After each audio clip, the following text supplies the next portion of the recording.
একদিন হঠাৎ করে আপনার এই পৃথিবী থেকে বিদায় হবে। হ্যাঁ, ঠিকই শুনেছেন, আপনার বিদায় হবে।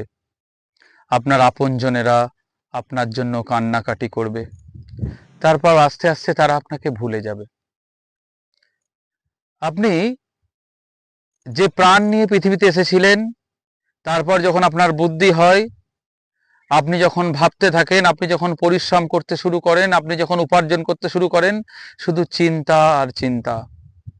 মানসিক অবসাদ আপনাকে মাঝে মাঝে গ্রাস করত। শুধু ভাবতেন, ওরা আমাকে নিয়ে এটা বলল, ওরা আমাকে নিয়ে এটা বলল। কিন্তু ভাবুন তো, আপনি কি মানুষের জন্য এই পৃথিবীতে বাঁচতে এসেছেন? এই পৃথিবীতে সৃষ্টিকর্তা ভগবান আপনাকে একটা সুন্দর জীবন উপহার দিয়েছেন, নিজে উপভোগ করবেন না? নিজেকে একবার প্রশ্ন করুন না, আপনি যে কাজটা করছেন ঠিক করছেন না ভুল করছেন। যদি মনে হয় ভুল হচ্ছে, তাহলে নিজে চেঞ্জ হয়ে যান। সবাইয়ের কথায় বাঁচবেন না, আবার সবাইয়ের কথায় মারাও যাবেন না। আপনি এই কদিনের পৃথিবীতে এসছেন, শুধু চিন্তা করে করেই নিজেকে শেষ করে দেবেন, এটা হতে পারে না। যখন বিদায় নেবেন, হঠাৎ করে নেবেন, কেউ বুঝতে পারবে না। যখন চলে যাবেন, হঠাৎ করে চলে যাবেন, কেউ বুঝতে পারবে না। তাহলে কিসের এত চিন্তা, কিসের এত মানসিক অবসাদ?